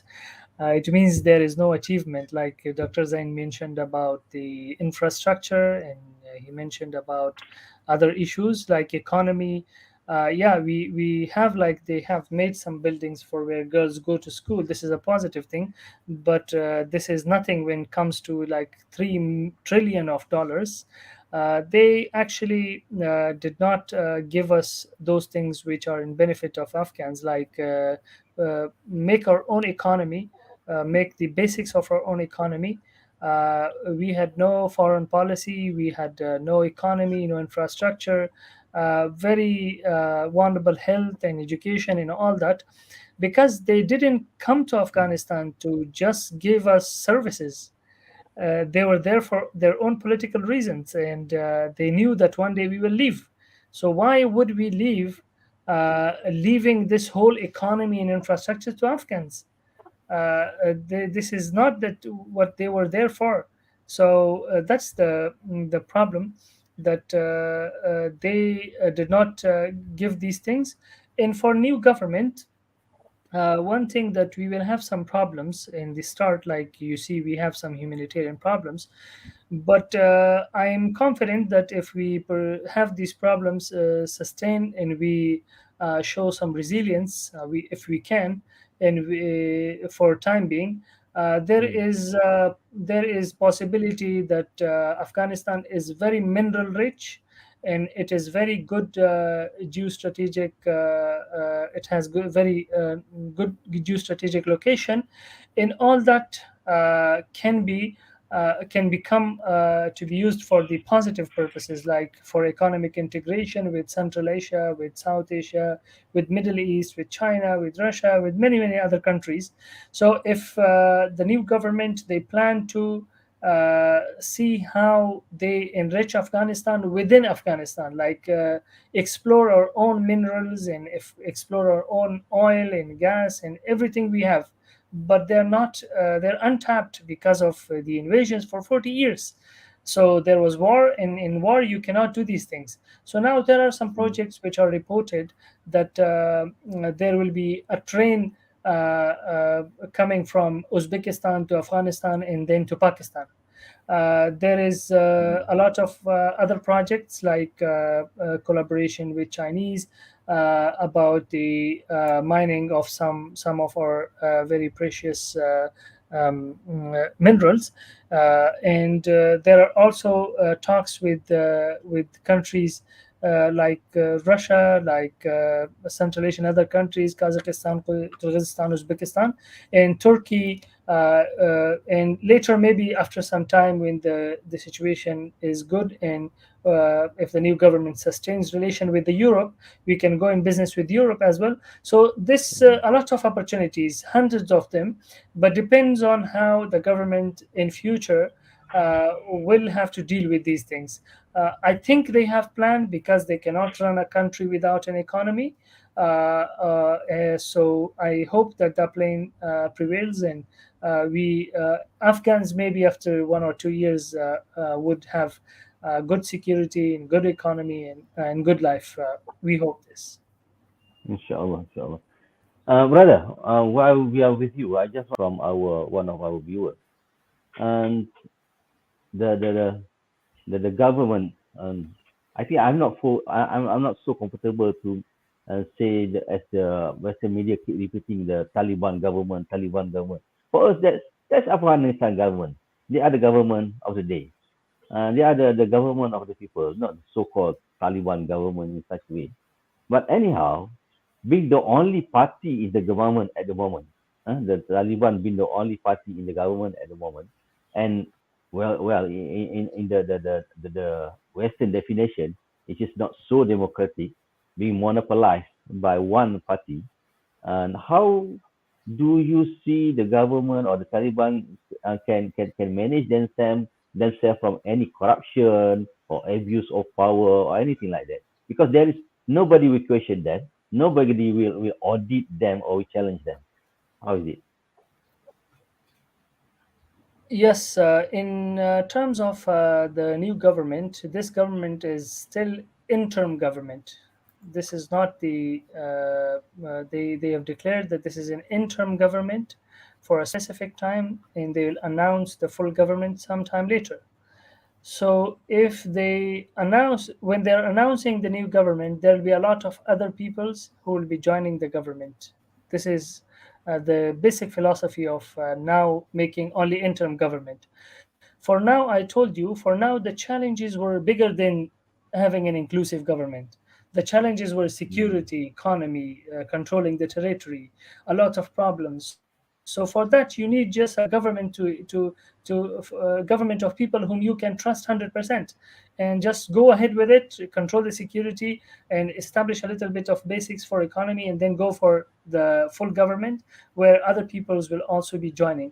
But I am not sure they will not let the people from the previous government in their government. They will bring some other people who are like who are not part of Taliban, maybe not part of the previous government, like neutral people, educated people, bureaucrats, maybe some technocrats. They will bring them. Like now, they have brought this Minister of Commerce. He is not from them. This Deputy Minister of Economy is not Taliban. Some people are still there. They were not in the with Taliban for this 20 years, but they were not with Americans too. They were neutral people, and they're educated academic people, so they brought them to join their government. And maybe when they announce the full government, I think they will have those people in their government. And the point about the corruption and those things, the structure of governance with Islam, with the Taliban, and the structure of governance and democracy is completely different. They say we have a shura. In that shura, everything is decided by the religion of Islam. So if someone does corruption, there is free and independent mahkama, free and independent judiciary. They say anytime a judiciary can bring up even a minister or prime minister to the judiciary. Their philosophy of governance is completely different than that of we talk about the democratic governments. Democratic governments, the people always hold you accountable after 5 years. But now in their governance, from one side, the people complain, they come on media, they criticize the government even now. But the real thing, in the main thing from where the government is controlled, the corruption is controlled, the whole thing is controlled, that is the shura of the head of the Taliban. And that shura is in Kandahar. It is a religious, spiritual shura. Who's not part of the government. So this is another big topic that we should talk about. What kind of structure do they have for the government? About the judiciary, about the executive branch, about that spiritual committee, in what kind of school of Islam they're following, what kind of fiqh they're following. So the whole things, they should be discussed. And I always say to my friends that if you do not know the geopolitical importance of Afghanistan, and in the same time, if you do not know Taliban really from the academic books in their history, you cannot analyze Afghanistan in real way. You cannot analyze. So that's the thing, that you should know this whole Afghanistan, its culture, its history, its geopolitical orientation, its domestic affairs, and the whole society. And later you should understand the person who is ruling them. And then you can decide very well whether this government, how it functions, how it should function, and how it should go ahead, whether it is in right direction or not, whether it will be successful or not. All these questions can be solved after doing that session. InsyaAllah. Thank you very much. Alright.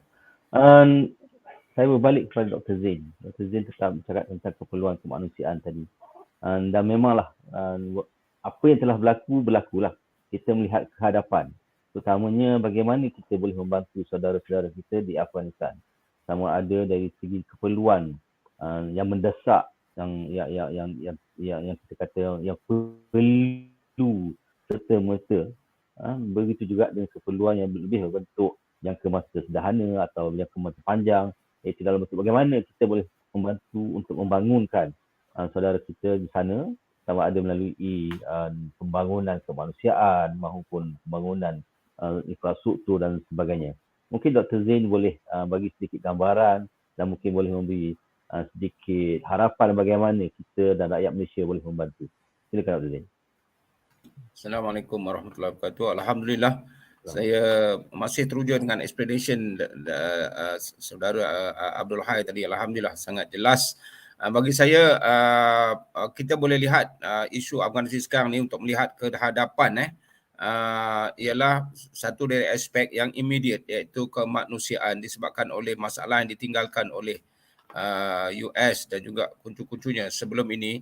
Maka mau tak mau di atas dasar innamal mu'minuna ikhwah wal takum minkum ummatu yad'una al khair, bahawa kita harus membantu saudara kita yang mana boleh dikatakan 99% penduduk di Afghanistan yang beragama Islam dan juga di atas dasar kemanusiaan. Maka mahu tak mahu menjadi kewajipan rakyat Malaysia dan juga umat Islam keseluruhannya. Ketika saya di sana pun, saya sebenarnya membayangkan, saya bukan maknanya melihat Malaysia saja kekuatan mungkin terhad, tapi negara-negara seperti Algeria, seperti Gulf State dan sebagainya, mereka lah juga sepatutnya datang dan membantu Afghanistan dari aspek kemanusiaan. Mereka memerlukan keperluan asas seperti makanan, air bersih. Ketika saya di sana bersama dengan saudara Abdul Hafiz daripada Pertubuhan Ikram Malaysia, kami berjaya dalam masa 2 hari membangunkan satu sumber air bersih dengan menukar manual pump kepada elektrik pump yang berkuasa fotovoltaik. Dan di situ saya kagum kerana dalam keadaan begitu mereka mempunyai kepakaran untuk membetulkan, membina sistem fotovoltaik yang boleh menghasilkan air dalam masa 2 hari. Jadi ini merupakan suatu keperluan asas yang mana saya melihat seolah-olah tidak diambil kisah oleh pemerintah sebelum 15 Ogos 2021.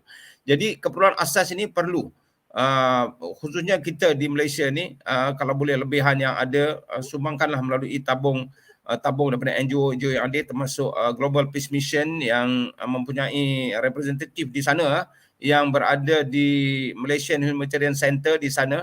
Dan saya sebenarnya mencadangkanlah bukan saja Global Peace Mission, tetapi kalau boleh Humanitarian Care Malaysia dan juga NGO lain menghantar pemuda-pemuda untuk mendapat pengalaman.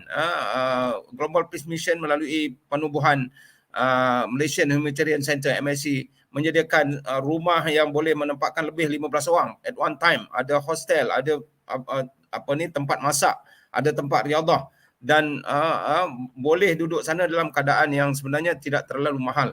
Jadi ini merupakan satu pendekatan yang harus kita berikan penumpuan, iaitu keperluan asas, makanan, air, itu yang penting sekali. Dan seterusnya juga saya ingin mencadangkan bahawa selain daripada humanitarian, mereka sebenarnya mempunyai pemuda-pemuda yang bersedia untuk dibimbing, untuk dilatih. Kalau kita lihat di Malaysia ni, kita telah membangunkan sistem vocational system.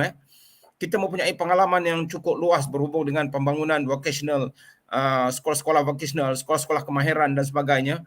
Saya nak mencadangkan insya-Allah dengan koordinasi mungkin bersama Yang Bahagia Datuk Ahmad Azam, kita boleh menghantar pakar-pakar daripada sekolah vocational, maktab kemahiran, hantar saja ke sana untuk melihat dan set up vocational centers di merata seluruh Afghanistan dengan mungkin kos yang tidak terlalu mahal. Pengalaman yang kita ada cukup banyak, dan bagaimana kita boleh membangunkan pemuda-pemuda dan remaja mereka di sana dengan kemahiran-kemahiran untuk mereka empowered, independent.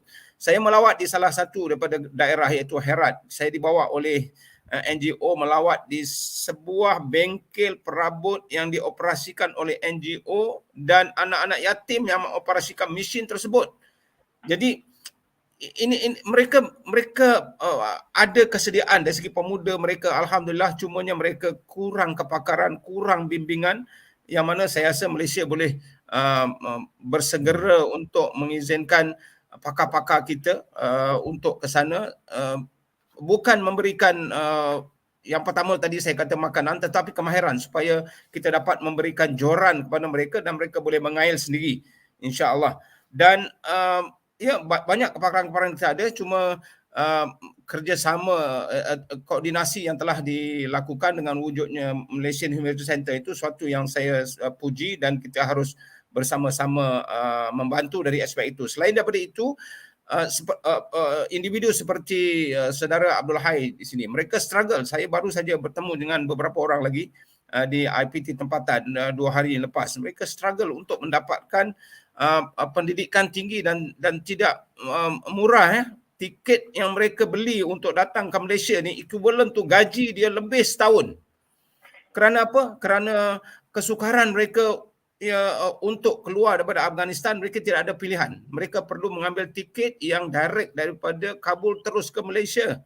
Mereka tak boleh tinggal dan landing di negara-negara lain seperti Gulf dan sebagainya. Mereka tidak seperti rakyat Malaysia, kita boleh membuat pilihan. Jadi kadang-kadang pengorbanan yang sangat tinggi yang mereka miliki perlu kita lihat juga dari aspek lain, dari aspek bagaimana mungkin kerajaan Malaysia boleh membantu supaya lebih ramai pemuda-pemuda yang ingin melanjutkan pelajaran mereka ke Malaysia ni dipermudahkan dari pelbagai aspek.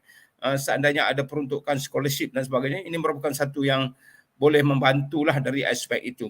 Jadi saya kesempatan di sana tu bukan saya fokus kepada aspek kemanusiaan, tetapi saya juga cuba melihat bagaimana ekosistem yang lebih baik perlu dibantu di Afghanistan supaya mereka dapat cepat bangun. Kerana Umah ada kepakaran dan juga kemahiran ini. Juga di kalangan pengalaman usahawan-usahawan di Malaysia, seperti kita ada pertubuhan seperti Bumi Putra dan sebagainya. Bagaimana kemahiran dalam teknologi tinggi, contohnya ICT, infrastruktur dan sebagainya, boleh sebenarnya diusahakan untuk kita membantu Afghanistan supaya mereka boleh segera bangun, membina hidup baru dengan infrastruktur dan juga sokongan-sokongan yang asas sebagai sebuah negara yang boleh berjalan sendiri, insya-Allah. Mungkin itu yang saya boleh sebutkan, insyaAllah. Inshallah, thank you very much.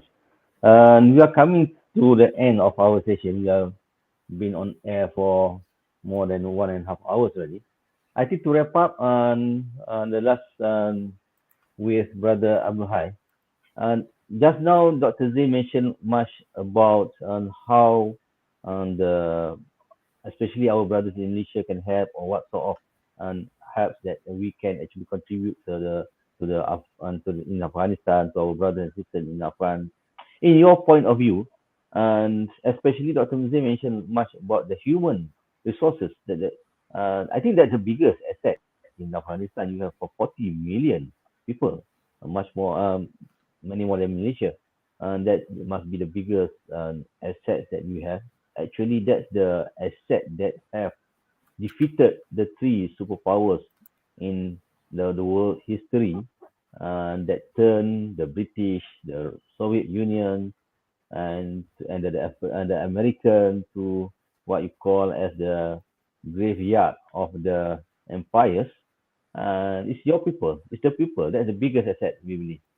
So how do you see, or how you hope, and especially our brothers and sisters in Islam, and may be able to help Afghan for the immediate as well as for the longer term?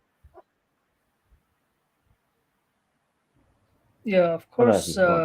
So we have just 2 kinds of assistance needed to Afghanistan. One in short term, that is the humanitarian assistance, which was needed long ago and is still needed and will be needed for some time. but I think the real focus should be on the long term assistance, in, I will say, not assistance, cooperation with Afghanistan, and that should be in few areas. First area is business should go to Afghanistan. Investments should go to Afghanistan to help Afghanistan build its own economy. Afghanistan should not be a burden on the world or the Islamic world forever. There should be help with Afghanistan from government sides, from private sectors, in building Afghanistan economy. First thing. Second thing, in the human capacity you have mentioned, very important. Third thing, I think in the health sector, there's a lot of need in Afghanistan, and it is not just to assist the health sector of Afghanistan. No, there is a lot of opportunities that investment could be done in the health sector in Afghanistan, where both sides benefits, and it's good for Afghanistan, good for Malaysia, and everyone. So, in the last one, in very important one is, which is related to the future of Afghanistan, is assisting Afghans in helping them in education. Very important is education, because we have to get our people out of Afghanistan, bring them to Islamic countries like Malaysia, and in Malaysia we educate them, help them in education, so that they be trained and go back and they serve in Afghanistan for their life. There could be in education, the assistance could be like in shape of scholarships or assisting students who can come to Afghanistan. And this is, I think, the foundational work, the fundamental work, which should be done with future in Afghanistan. I think in Malaysia, whoever can help Afghanistan in long term, they should focus on long term. And those who are not able to help in long term, the main focus should be on the short-term humanitarian assistance, which is also very important. I'm not downgrading that, but I think the real focus should be on those foundational work. Work in business, economy, commerce, say health and education especially is very important to get those our people out and bring them to Malaysia has a very good capacity of education and very famous about its education in the environment. So, and there is very positive image of Malaysia and Afghanistan, very positive. I will say that maybe few countries which has no negative side of its countries in Afghanistan. One of them is Malaysia, full-fledged positive in each side of Afghanistan, whether it is from the government side and non-government side, and even from the people who are there for a long time. Everyone sees Afghanistan as see Malaysia as a very positive country who has played a positive role in Afghanistan and can play in the future. So I think those should be things which should be focused in Afghanistan. Thank you very much. Thank you very much. I like very much, and actually I do apologize when you correct me when I say Afghan needs assistance. And you correct me to say that you want to cooperate rather than being assisted. And that shows how much our brothers and sisters in Afghanistan are willing to stand by and together and in developing their countries. They are not just hoping to receive the assistance all the time, but they are very proud and they are very much able to develop their countries. But obviously, there are some cooperation things that we can share with them to expedite their movement or their progress, inshallah. And okay, I think that will conclude our session for this morning. I think much has been said. Many have been clarified. Many issues have been made clear, especially some misconception about the prejudice on the government of Taliban, the human rights issue, especially on the women and so on. Obviously, needs to be repeated or explored more. But I think this is a very good start to all of us. And Again, I would like to thank Dr. Zain for your sharing of the experience over there, and Brother Abdul Hai. And we pray for our brothers and sisters in Afghanistan, inshallah. And we are always be here, be able to help you all as much as possible. And all the best for your PhD study. And you'll be here for the next, at least for a couple of years. So inshallah, we will be meeting again, inshallah. Okay. Inshallah, of course. Thank you very much. For all our viewers, on behalf of My Care, we are organizing this this morning session, this morning sharing. Thank you very much, and Assalamu alaikum warahmatullahi wabarakatuh. Waalaikumsalam warahmatullahi wabarakatuh. Ya ibadallah, wahidullah. Ya ibadallah, uzkurullah. Allah wahad, malutani. قصتنا قصة إنساني. كل القلوب إلى الحبيب الحبيب تميل، ومعي شاهد وهو دليل. فأما الدليل إذا ذكرت محمد صارت دموع العين تسيل.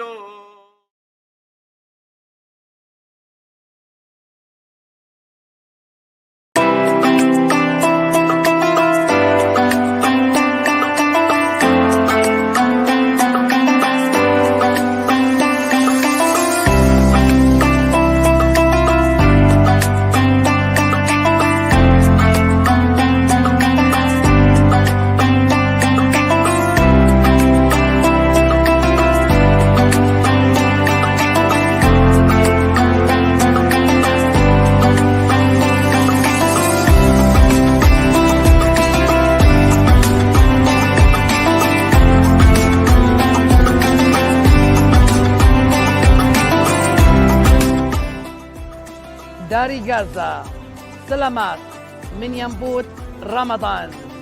Ramadan kita nikmat bersama.